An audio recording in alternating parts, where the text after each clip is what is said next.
Through the Infrastructure and Jobs Act, there was a component of that bill that provided for broadband access to all. The program generated is the Broadband Equity Access and Deployment Program, which we refer to as BEAD, and you'll hear it most often as BEAD. There was allocations to all 56 states and territories. Nebraska's allocation based on its needs was appropriation was $405 million, and that comes with a mandate of ensuring that each state that accepts that funding reaches all their unserved locations within that funding.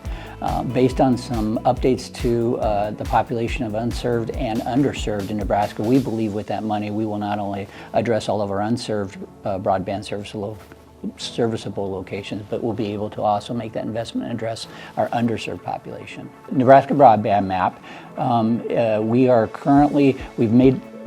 have gotten through submitting our volumes or our plans, our initial plan as well as our 5-year plan, which has now made us eligible to open our challenge window. That challenge window runs through April 14th, and what the challenge process is all about is ensuring the accuracy of our map.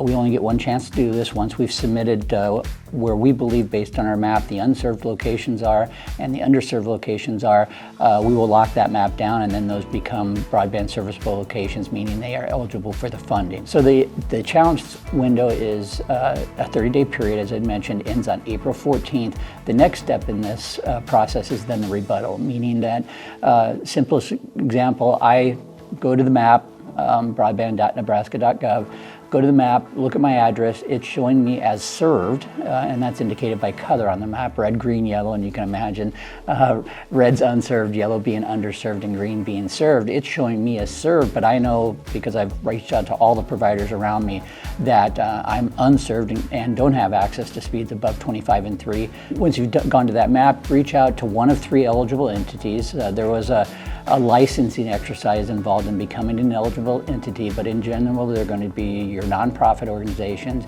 your local and tribal governments, or your internet service provider itself. They all have access to the portal. You'll provide the information to them, provide evidence related to your challenge. They'll submit it into the portal, and then in the next 30-day period, your providers most likely will have a chance to rebut that. In other words, say, okay, they're indicating that they're unserved. I actually do serve that location, and they'll know then that provider is out there and available to them. And then the last 30-day period is going to be the adjudication period, in which this office goes in and looks at the challenges, the rebuttals, and we make a determination on which side we're going to carry forward. There is a list of those licensees. I don't have the fact I can show you, but I believe we have probably more advocates in the state of Nebraska than any other state in the country. We're up over 82 licensed, in which folks are there to support that challenge, the evidence, and then make sure it gets officially submitted or uploaded into the portal itself. In particular, in regard to agriculture, one of the things that we're trying to learn a lot more about is there's been an adage, and I'm sure you've heard it and your membership has heard it, but in the industry at least, was that the rural farm kids always had to drive into town to connect to McDonald's Wi-Fi so they could do their homework in the car. And we will literally not have that problem.